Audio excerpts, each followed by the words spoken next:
Hello friends, इस video में हम लोग देखेंगे जो उत्तर प्रदेश अधीनस्थ सेवा चयन आयोग द्वारा यानी कि यूपी ट्रिपल एससी होता है, जो यूपी ट्रिपल एससी है, इसके द्वारा एक पीईटी का एग्ज़ाम कराया जा रहा है।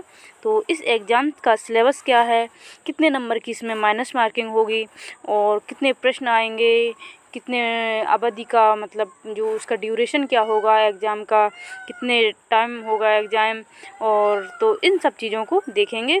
तो यदि आप जो यूपी ट्रिपल एससी की तैयारी कर रहे हैं तो एक बार इसका पीईटी का सिलेबस ज़रूर देख लें और सिलेबस के अनुसार ही अपनी तैयारी करें। तो देखते हैं इसका सिलेबस क्या है और क्या इसकी अवधि है, प्रश्नों की संख्या क्या है। तो ये यूपी ट्रिपल एससी का हम आपको सिलेबस बताने जा रहे हैं। ये है प्रश्नों की संख्या। तो इसमें जो प्रश्नों की संख्या है वो इसमें 100 प्रश्न जो हैं वो पूछे जाएंगे, 100 प्रश्न पूछे जाएंगे। और परीक्षा की जो अवधि है वो 2 घंटे की अवधि रखी गई है। परीक्षा जो है वो यानी कि 120 मिनट का ये एग्ज़ाम होगा, 120 मिनट का पेपर होगा। और जो इसका पूर्णांक रखा गया है, इसका पूर्णांक जो है वो 100 नंबर का पूर्णांक है। प्रश्नों की संख्या 100 है और पूर्णांक भी 100 है। तो 1 क्वेश्चन जो है वो 1 मार्क का होगा। तो ये होगा। तो इसका सिलेबस देख लेते हैं। सिलेबस में आपको सारे जो सब्जेक्ट हैं, कौन सब्जेक्ट कितने मार्क्स का आएगा, ये मैं आपको पूरा सिलेबस बताने वाली हूँ।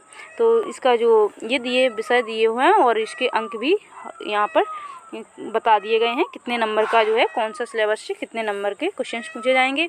तो यह है भारतीय इतिहास जो है, इंडियन हिस्ट्री है। तो इससे सिंधु घाटी सभ्यता, वैदिक संस्कृति, बौद्ध धर्म, गौतम बुद्ध जीवनी एवं शिक्षाएं, जैन धर्म, महावीर की जीवनी एवं शिक्षाएं, मौर्य वंश, गुप्त वंश, हर्षवर्धन और राजपूत काल। आगे है सल्तनत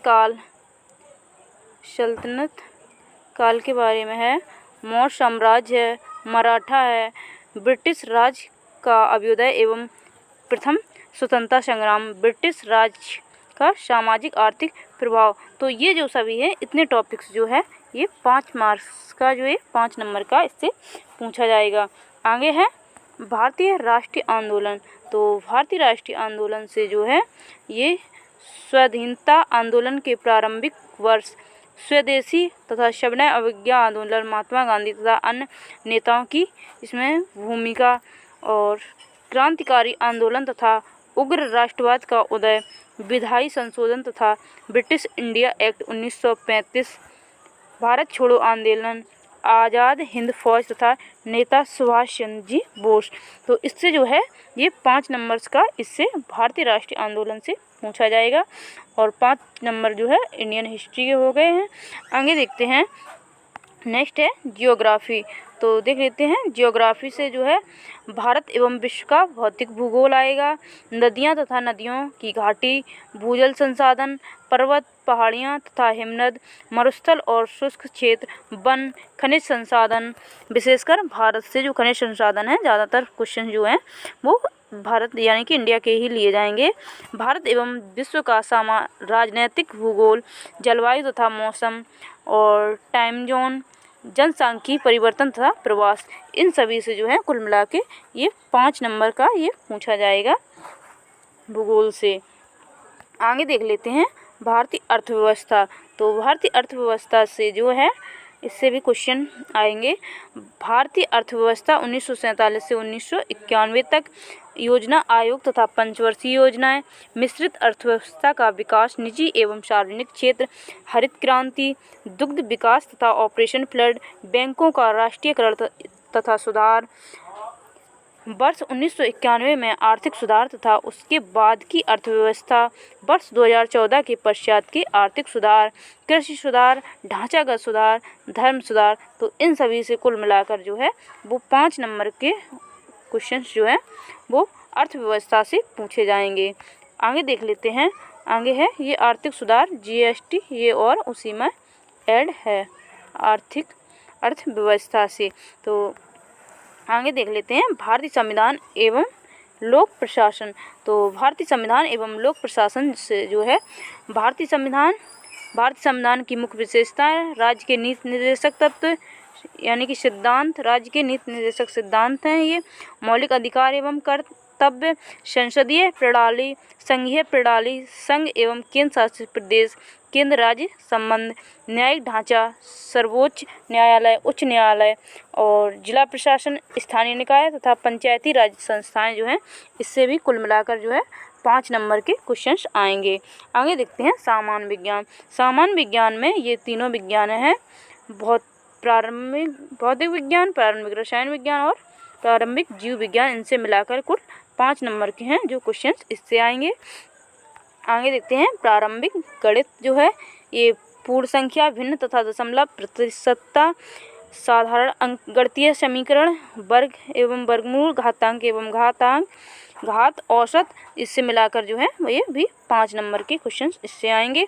आगे देखते हैं, आगे है हिंदी। तो हिंदी में संधि, विलोम शब्द, पर्यायवाची शब्द, वाक्यांशों के लिए एक शब्द, लिंग, समश्रुत, भिन्नार्थक शब्द, मुहावरे, लोकोक्तियाँ, सामान्य अशुद्धियाँ, लेखक और रचनाएं, गद्य एवं पद, तो इससे भी मिलाकर ये 5 नंबर के जो हैं क्वेश्चंस ये हिंदी से लिए जाएंगे। आगे देखते हैं, नेक्स्ट है अंग्रेजी। तो अंग्रेजी से जो है अंग्रेजी व्याकरण, अपठित गद्यांश पर आधारित प्रश्न जो है ये 5 नंबर के क्वेश्चन जो हैं वो इंग्लिश से आएंगे।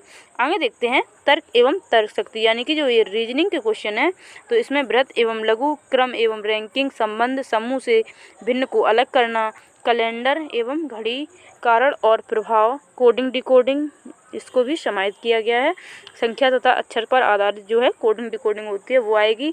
और निगमनात्मक तर्क, कथन विश्लेषण, ये सब मिलाकर जो है ये भी 5 नंबर का जो है वो रीजनिंग से पूछा जाएगा। आगे देखते हैं करंट अफेयर्स। तो करंट अफेयर्स को जो है भारत एवं वैश्विक यानी कि इंडिया लेवल का और पूरे वर्ल्ड लेवल का जो है करंट अफेयर्स आएगा, तो वो ये 10 मार्च का है वो करंट अफेयर्स आ जाएगा। आगे देखते हैं सामान्य जागरूकता यानी कि जनरल अवेयरनेस। तो जनरल अवेयरनेस में जो है भारत के पड़ोसी देश, राजधानी एवं मुद्रा, भारत के राज्य तथा केंद्र शासित प्रदेश, भारतीय संसद, राज्यसभा, लोकसभा और विधान परिषद, राष्ट्रीय एवं अंतर्राष्ट्रीय दिवस, विश्व संगठन एवं उनके मुख्यालय, भारतीय पर्यटन स्थल, भारत की कला एवं संस्कृति, भारत एवं विश्व के खेल, भारतीय अनुसंधान संगठन, प्रसिद्ध पुस्तकें और लेखक, पुरस्कार एवं विजेता, जलवायु परिवर्तन एवं पर्यावरण, तो इन सब से मिलाकर जो है ये 10 नंबर का जो है इससे पूछा जाएगा। सामान्य जागरूकता से 10 नंबर के हैं जो क्वेश्चन आएंगे। आगे देखते हैं अपठित हिंदी गद्यांश का विवेचन एवं विश्लेषण। तो इससे 2 गद्यांश आएंगे और प्रत्येक पर जो है 5 प्रश्न आएंगे। तो 2 होंगे तो 5-5 2 में दिए जाएंगे तो 10 हो जाएंगे। तो ये भी जो है वो 10 नंबर का इससे आएगा।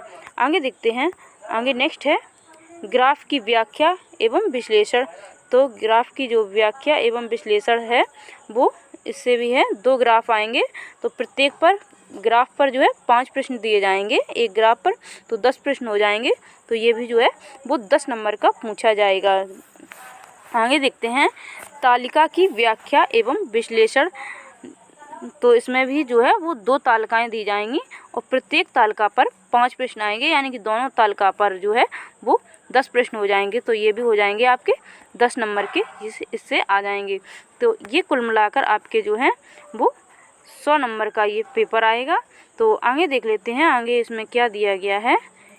जो क्रमांक 1 से 9 पर अंकित शैक्षणिक विषयों में से संबंधित प्रश्नों की कठिनाई का स्तर जो है वो राष्ट्रीय शैक्षिक एवं अनुसंधान परिषद यानी कि NCERT द्वारा निर्धारित सेकेंडरी, सीनियर सेकेंडरी स्तर का होगा। परीक्षा का प्रकार जो है वो वस्तुनिष्ठ प्रकृति का व प्रश्न पत्र जो है वो बहुविकल्पी प्रश्नों पर आधारित होगा और प्रश्न गलत उत्तर हेतु 1/4 अंक की कटौती की जाएगी। तो ये जानना आपके लिए बहुत ही महत्वपूर्ण है कि जो प्रश्न हैं वो 1/4 की इसमें माइनस मार्किंग होगी। तो जो आपको आंसर्स देने हैं तो बहुत ही सोच समझ के देना है और जो भी आंसर आपको आते हैं वही दें, तो ही आपका जो PET है वो आसानी से निकल सकता है, क्योंकि 1/4 की माइनस मार्किंग है। वैसे 1/4 की माइनस मार्किंग ज़्यादा नहीं है, फिर भी जो है अंक कटते हैं तो फिर बहुत मुश्किल हो जाता है। थोड़े थोड़े 1-1 नंबर ही बहुत होता है 1/4 की माइनस मार्किंग है, तो निगेटिव मार्किंग को आपको ध्यान रखना है कि निगेटिव मार्किंग जो है वो आपके एग्ज़ाम में है। ये बात आपको अच्छे से याद रखना है। तो ये हम लोगों ने जो यूपी SSSC का पीटी का पूरा सिलेबस ये था, हम लोगों ने देखा। तो आप जो अपनी तैयारी करें तो वो सिलेबस के अनुसार ही करें, और ये भी याद रखें कि आपके जो एग्ज़ाम्स है उसमें 1/4 की जो है माइनस मार्किंग रखी गई है, तो इसको आपको ध्यान रखना है। तो आप सिलेबस को पूरा या तो आप डाउनलोड कर लें या फिर आप यहाँ से वीडियो को पॉज करके सिलेबस को एक बार अच्छे से नोट कर लें और सिलेबस के अनुसार ही अपनी तैयारी करें, और जो इसकी अवधि वगैरह है इसका भी ध्यान रखें। तो ये था ये यूपी SSSC पीटी का सिलेबस और